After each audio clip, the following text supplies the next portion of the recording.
continuación vamos a tener la participación de la doctora Yulisa Caristo de Panamá. La doctora es egresada de la Universidad Autónoma de Guadalajara, México, con el título de médico cirujano. Tiene la especialidad en ginecología y obstetricia en la maternidad del Hospital Santo Tomás de Panamá. Tiene la subespecialidad en ginecología infanto-juvenil en el programa de formación del SAGIG de la Universidad de La Plata, Argentina. Es Fellow del International Fellowship of Pediatric and Adolescent Gynecology, miembro de la Sociedad del Colegio Americano de Cirujanos y miembro de la Sociedad Peruana de Obstetricia y Ginecología. Agradecemos, doctora Yulisa Caristo, por su ponencia y tiene 20 minutos. Buenos días a todos. Complacida de acompañarlos a lo largo de este congreso. Y el tema de endometriosis en nuestra población de adolescentes no deja de ser controvertido.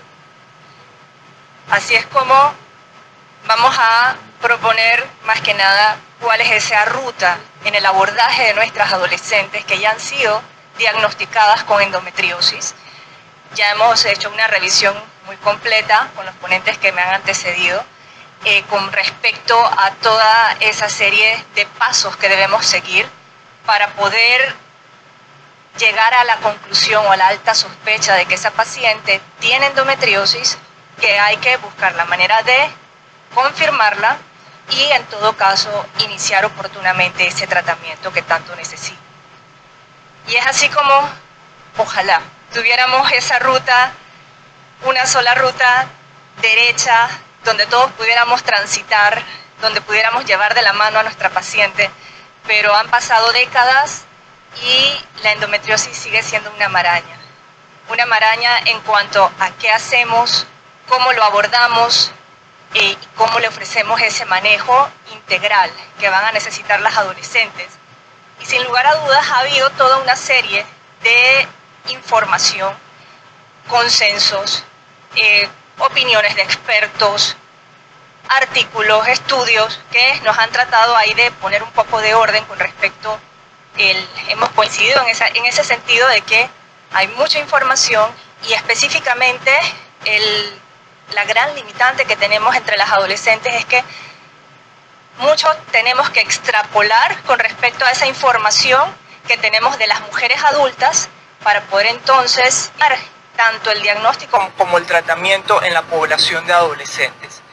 Y es así como básicamente en la actualidad contamos principalmente con esa serie de guías que nos han ofrecido tanto la Sociedad Europea de Medicina Reproductiva como también la Sociedad Americana de Medicina Reproductiva y generalmente los lineamientos que nos han dictado por parte de los Committee Opinions del Colegio Americano de Obstetricia y Ginecología, que quizás son los que más abarcan de una manera más integral el abordaje en esa población de adolescentes.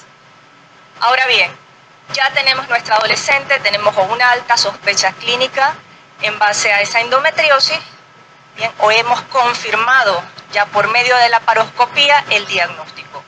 Por lo tanto, aquí la premisa ¿cuál es? El tratamiento lo tenemos que iniciar, lo tenemos que ofrecer lo más pronto posible. Hay que dejarle claro a nuestras pacientes y a sus familias que haber hecho un abordaje quirúrgico, una laparoscopía diagnóstica, una fulguración, ahí no termina el tratamiento. Apenas estamos iniciando, ese es un paso inicial en el tratamiento que vamos a tener que complementar principalmente con tratamiento hormonal y que sabemos cuándo iniciamos el tratamiento, pero no vamos a poder ofrecerles una fecha límite, una fecha de terminación. Mucho se habla con respecto al hecho de que vamos a continuar ese tratamiento hasta que esa adolescente o ya esa mujer en el futuro decida sobre esa planificación de un embarazo. Ahora, la evidencia actual que nos dice que no hay un tratamiento ideal, no podemos encasillar en un solo manejo, un solo tipo de manejo a toda esa serie de pacientes que han sido diagnosticadas con endometriosis, pero que el tratamiento precoz, como digo, hay que ver el lado positivo, y eso es un planteamiento que tenemos que hacerle a las adolescentes y a sus familias, que en el peor de los escenarios, que ya se haya logrado detectar una endometriosis, tenemos que ver desde el punto de vista favorable. Bien, sabemos que hay mujeres que tienen atrasos en diagnósticos de 10 a 12 años con respecto al inicio de los síntomas, y que ese inicio de síntomas generalmente fue en la etapa de adolescente. Entonces, tenemos esa adolescente que hemos logrado captar, que hemos logrado diagnosticar, éxito, ¿bien? Porque esa es la paciente que se va a ver ampliamente beneficiada con respecto al inicio temprano de ese tratamiento. Y ese tratamiento precoz, ¿qué nos va a permitir? Que alivie los síntomas. Una vez aliviados los síntomas, vamos a mejorar su calidad de vida. Esa es una paciente que, si hemos tenido con una dismenorrea de larga data, un dolor pélvico crónico, es una paciente que ha visto mermado su desempeño escolar, sus relaciones interpersonales, alto porcentaje de ausentismo escolar, y que ha pasado por múltiples tratamientos, sobre todo desde el punto de vista de manejo del dolor, que seguramente han ido en detrimento de su calidad de vida. Por lo tanto, este es un aspecto que se va a ver ampliamente beneficiado. Tenemos que enfocar en la supresión de la progresión de la enfermedad y, por supuesto, cuidar ese futuro reproductivo. Por lo tanto, ¿qué debemos considerar una vez vamos a establecer el inicio del manejo en estas adolescentes? Ante todo, vamos a tener que individualizar en el contexto personal de cada una de ellas. ¿Cuáles son las circunstancias? ¿Cuáles son, en base a todo ese historial clínico, esos antecedentes que tenemos, qué es lo mejor que vamos a poder ofrecerle? Y sobre todo, buscar esa manera de que puedan mantener una adherencia al tratamiento a lo largo del tiempo. Esas pacientes tienen que internalizar, tienen que tomar conciencia de su condición, tienen que captar que es una condición crónica y que es una condición que va a necesitar un seguimiento muy estricto por parte de sus médicos. Ahora, dentro de estas perspectivas, en primer lugar, debemos escuchar a nuestras adolescentes, asegurarnos que ellas están entendiendo de lo que está ocurriendo con respecto a el diagnóstico de su endometriosis, qué es lo que ellas se plantean a futuro, qué es lo que ellas consideran al respecto, cuál es el impacto emocional que este diagnóstico puede estar teniendo en cada una de ellas. Por lo tanto, también debemos conocer la necesidad de anticoncepción al momento que ellas inician el tratamiento. Plantear esa educación en salud sexual integral, bien que más allá de estar recibiendo tratamientos hormonales, que ciertamente algunos van a servir también como anticoncepción, bien plantear realmente si esa hormonal está a la vista pronto o en el futuro próximo. Conocer dentro de esa serie de consideraciones y sobre todo de la mano de los criterios de elegibilidad de la OMS si existe alguna contraindicación para alguno de los tratamientos hormonales que le vamos a ofrecer, cuáles pueden ser los posibles efectos secundarios. En la población adolescente es sumamente importante avisarles de antemano cuáles pueden ser los posibles efectos que van a enfrentar ante un determinado tratamiento, principalmente hormonal. Sabemos que esa adolescente que está informada, esa adolescente que se le han anticipado, va a tener una mayor aceptación, una mayor tolerancia en base a la aparición de esos posibles efectos adversos, y eso va a asegurar una continuidad a largo plazo del tratamiento hormonal que le estamos planteando.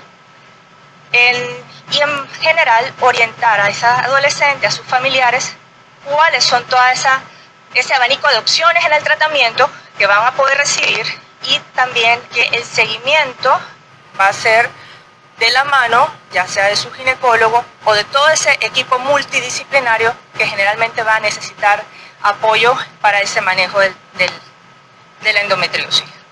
Por lo tanto, ¿cuál es el tratamiento recomendado que se está ofreciendo para el grupo de adolescentes? Esto, más que nada, de la mano de los consensos de esa sociedad europea de medicina reproductiva, también de la americana y del colegio americano.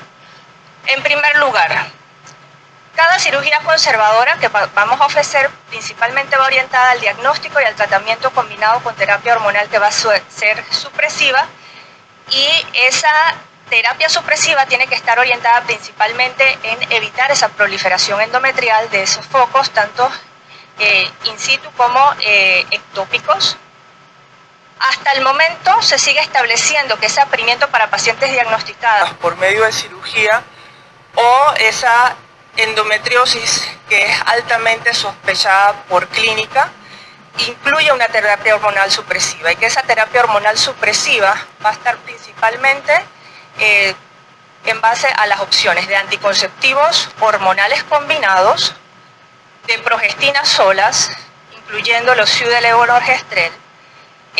Y en estos puntos voy a hacer un paréntesis para tratar de detallarles un poco más con cada uno de ellos. Sabemos que en la primera línea va a mantenerse el tratamiento hormonal de este tipo. Los AINES van a ser un coadyuvante. Sabemos que los AINES venimos utilizándolos desde que estamos abordando la dismenorrea, bien, y sabemos que estamos en ese punto inicial donde teníamos entre dismenorrea primaria o secundaria. La paciente que no responde al manejo con AINES, después de una prueba terapéutica, pasamos a un segundo paso en esa serie de diagnósticos para combinar el AINES con un tratamiento hormonal. No tenemos resultados, no hay buena respuesta al respecto, entonces es la paciente que tenemos una alta sospecha de endometriosis. O sea que ya los AINES vienen transitando en esa ruta de abordaje desde el punto de vista diagnóstico y terapéutico a la vez. Ahora, mantenemos los AINES, sobre todo en pacientes que persisten con dolor pélvico o con dolor cíclico, asociado a sus menstruaciones, y los anticonceptivos orales combinados se proponen desde el punto de vista o que se den de manera cíclica o sobre todo de manera continua. ¿Cuáles son las adolescentes que principalmente le vamos a ofrecer tratamientos continuos con anticonceptivos orales combinados? Principalmente a aquellas que persisten o de difícil manejo del dolor. En ese caso, ¿cuál es el rango de tiempo? O sea, estamos hablando de al menos 3 ciclos continuos. Sabemos que ya más de 12 semanas de un ciclo continuo hay mayor probabilidad de sangrados por deprivación o más bien por sangrados intermenstruales. Por lo tanto, tratar de hacer esa deprivación al menos cada 3 ciclos. Son pacientes que en todo caso vamos a reducir esas menstruaciones al menos 3 a 4 por año. Se habla que podemos utilizar combinación con cualquier tipo de progestina. Sin embargo, vamos a buscar aquellas que tengan una mayor interferencia, sobre todo para provocar atrofia endometrial. Sabemos que hay estudios clínicos avalados con la mayoría de las combinaciones que principalmente el dienogest, seguido por la clormadinona, por la drospirenona, van a tener mejores resultados en términos de reducción de este grosor endometrial y de la maduración del tejido endometrial. Por otro lado, tenemos las progestinas solas. Tenemos distintas presentaciones, ya sabemos, tenemos esa presentación oral, presentaciones en implantes subtérmicos y SIU de levonorgestrel. Bien. Tomemos en cuenta la población que estamos manejando, son adolescentes. Por lo tanto, toda presentación oral conlleva a una mayor disciplina, mayores hábitos y sabemos que hay mayor falla en la continuidad del tratamiento o en olvidos durante la toma de los medicamentos y sobre todo si lo estamos utilizando además como anticonceptivo. Por lo tanto, ya nos van limitando un poco más y en ese caso nos quedamos con los implantes subtérmicos. Los estudios de uso y más bien de beneficios de los implantes subtérmicos ya sea de levonorgestrel o etonorgestrel, sabemos que tienen amplios beneficios con respecto a la mejoría de la dismenorrea. Sin embargo, sabemos que el principal efecto esperado del uso de este tipo de implantes son los cambios de patrón de menstruación. Y estos cambios de patrón de menstruación generalmente también pueden venir acompañados de dolor acíclico. Por lo tanto, hay que realmente plantear la posibilidad o plantear los posibles efectos o estar abiertos que hay que probar el anticonceptivo y más adelante puede que tengamos que probar. Con respecto a los SIU de levonorgestrel, el efecto va a ser más local, vamos a tener efecto también sobre los focos endometriósicos ectópicos, en muy menor cantidad de posibles efectos secundarios por la parte sistémica y en general incluso una recomendación que nos están dando es el hecho de que si tenemos una paciente con una alta sospecha de endometriosis que vamos a someter a una laparoscopía, haber planteado, haber conversado que si en efecto hemos encontrado los focos de endometriosis, que bajo la misma sedación, la misma anestesia que estamos utilizando para el procedimiento de la laparoscopía, se pueda entonces colocar el SIU en ese mismo momento, no desaprovechar la oportunidad. Sabemos que incluso en adolescentes que no han iniciado vida sexual, se le puede explicar al adolescente, a los padres, que con una buena técnica, un ginecólogo capacitado, no habría ningún problema de llevar a cabo el procedimiento de colocación. En todo caso, todo lo que es tratamiento hormonal, hay que aclarar que muchas veces toca pasar por distintas líneas de tratamiento hasta que encontremos con aquella que la paciente tenga mejor adherencia, mejor tolerancia y que menor cantidad de efectos secundarios. Con todo lo que es línea de progestinas, progestágenos solos, saber que vamos a estar anuentes a la posibilidad que vamos a tener un impacto en esa densitometría mineral ósea. Ahora, tenemos el escenario de esa adolescente que tiene una endometriosis que ha sido confirmada por la laparoscopía, que ya le planteamos ese tratamiento hormonal y no hemos tenido buenos resultados con respecto al manejo de la sintomatología, que mantenemos un dolor asociado a los periodos menstruales principalmente, o un cuadro de dolor pélvico crónico.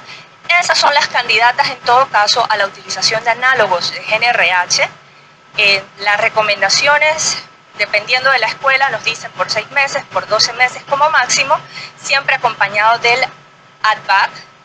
Hay estudios que han hecho ese comparativo, solamente damos noretindrona o combinamos esto con estrógenos conjugados. Bien, en todo caso tenemos mejores resultados en esos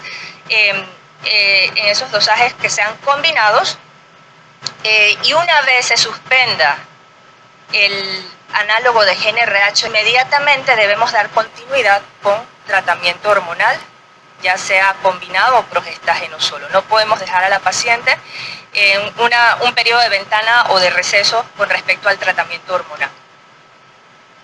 Ahora bien, desde el punto de vista del tratamiento quirúrgico, ¿qué nos dicen en la población de adolescentes?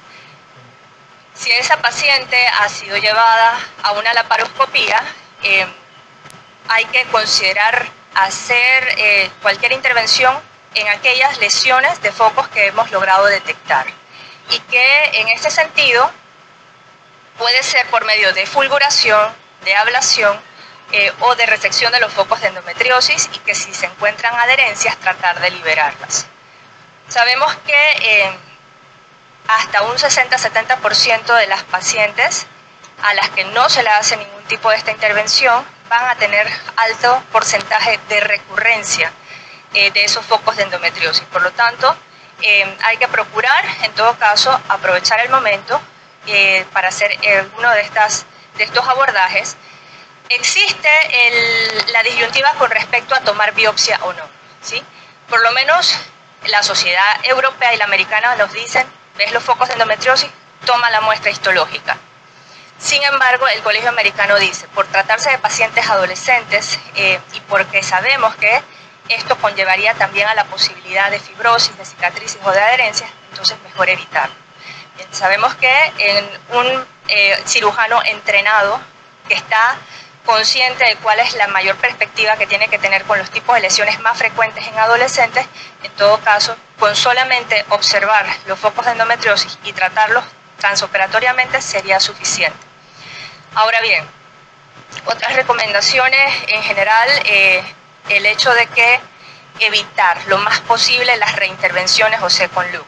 Bien, o sea, ya es una paciente, ya la diagnostiqué.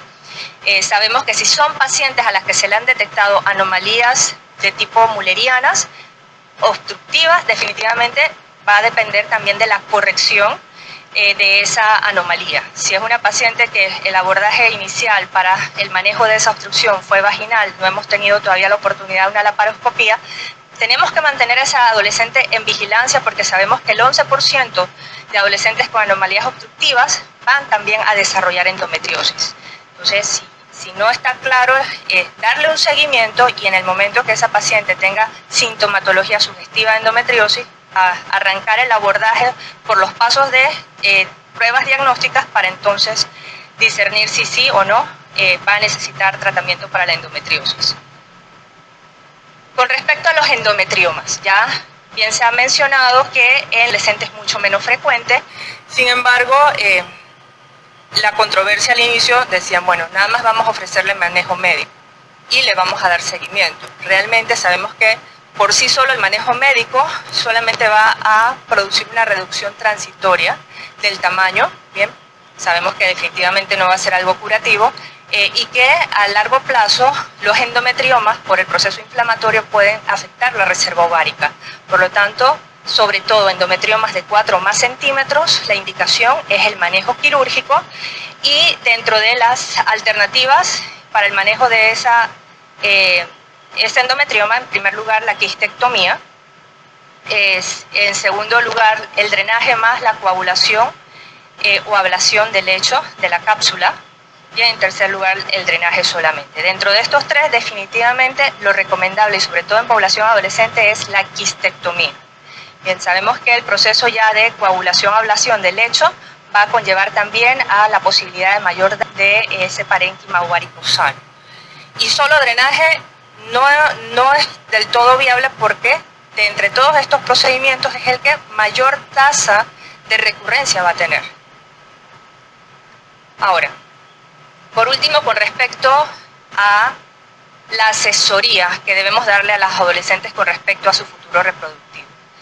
En vista de ese diagnóstico oportuno, temprano, sabemos que vamos a lograr en el tiempo limitar la progresión de la enfermedad. Sin embargo, debemos plantear que tanto la endometriosis como tal es una condición cuya principal secuela a largo plazo puede llegar a ser la infertilidad. Bien, más allá de afectar la reserva ovárica por sobre todo lesiones ováricas, el proceso inflamatorio, las lesiones a nivel de las trompas uterinas, que también pueden afectar la motilidad, la mecánica de las trompas, o también la calidad del endometrio. Entonces, en vista de esto, son pacientes que hay que abrirle esa perspectiva, que si bien es cierto, probablemente en ese momento no es algo de su interés, pero al menos a sus familiares y a ellas mismas, si ya tienen esa capacidad de entendimiento, plantearles que hay que cuidar la fertilidad a largo plazo. Más allá de recibir el tratamiento, también darles las opciones de asesorías con especialistas en reproducción, y plantear la posibilidad incluso de criopreservación. ¿Cuáles son estas pacientes, estas adolescentes que vamos a hablarles o vamos a enfatizarles más en la criopreservación? Sobre todo en los escenarios donde tenemos endometriomas bilaterales o donde tenemos escisiones de endometriomas que han tenido recurrencia ipsi o contralateral. Por lo tanto, no menospreciar este punto tan importante. Y por último, volvemos al hecho de que necesitamos un manejo multidisciplinario. La doctora nos presentó esa larga lista incluso de otras comorbilidades que pueden estar altamente asociadas a la endometriosis. Por lo tanto, más allá del manejo de estas condiciones, también es importante la parte nutricional y desde el punto de vista de apoyo psicológico. Una paciente que tiene mejor conciencia de esa condición crónica, sabemos que es una adolescente que va a tener un mejor acompañamiento y va a tener una mejor acogida a los tratamientos que le podamos llegar a ofrecer. Ante todo, y como también en muchas otras condiciones y ya como parte de la vida, pues mantener ese ritmo de actividad física regular, alimentación saludable.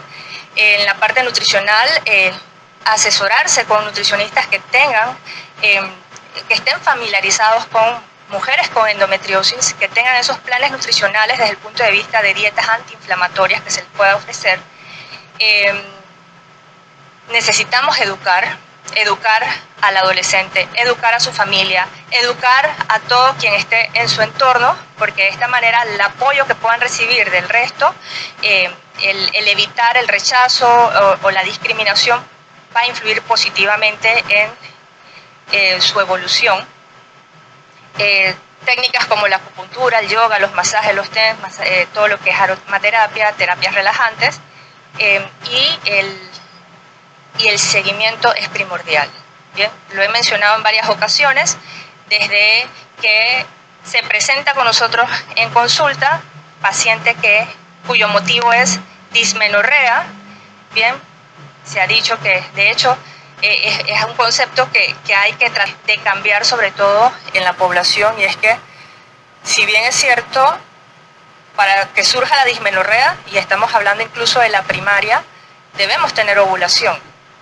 Bien, por lo tanto, sabemos que en los primeros años posmenarca, la mayoría de los ciclos son anovulatorios, y esa es la razón que explica por qué al inicio o no hay dismenorrea o la dismenorrea es leve.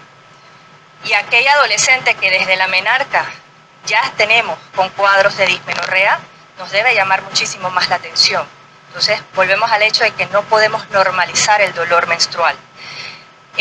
Y más allá, entonces, el tratamiento. O sea, sabemos que en el abordaje de esa dismenorrea, incluso primaria, sabemos que la gran mayoría, el alto porcentaje, va a ser una dismenorrea primaria, pero es bastante difícil llevar a esa adolescente a un manejo con dosis terapéuticas. A veces perdemos mucho tiempo, porque entre una consulta y otra, cuando vamos a ver, no estaba tomando el tratamiento con las indicaciones debidas. Perdemos el tiempo hasta que finalmente decimos, bueno, fallamos con los AINES solos, vamos a sumar el tratamiento hormonal, y cuando vamos a ver esa paciente, ya en nuestra propia consulta ya hemos perdido como 6 meses. Entonces es bien importante guiarlas, bien, que entiendan desde un inicio por qué vamos a dar el tratamiento, por cómo lo vamos a dar, bien, que eso va a asegurar mejor que lo tomen de la manera correcta, y así vamos en todo caso a llegar a ese punto donde vamos a prender todas las señales de alarma para determinar si hay una endometriosis o no. Por lo tanto, sabemos que esa dismenorrea es uno de los principales motivos de consulta entre las adolescentes. Volvemos al hecho de que tenemos que plantear esa ruta de abordaje, tener un algoritmo, y ese algoritmo compartirlo con la paciente y su familia para que sepan cuáles los pasos que vamos a dar y por qué los vamos a dar de esa manera.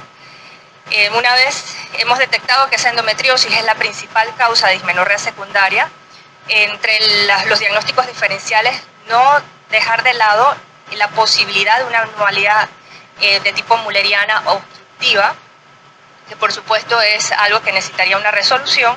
El manejo debe ser individualizado y multidisciplinario, y siempre complementarse con ese manejo hormonal. El seguimiento va a ser muy importante, y definitivamente entre las adolescentes esa etapa de un diagnóstico oportuno va a frenar la progresión de la enfermedad por un lado, y vamos a evitar las secuelas tan temidas a largo plazo. Muchísimas gracias.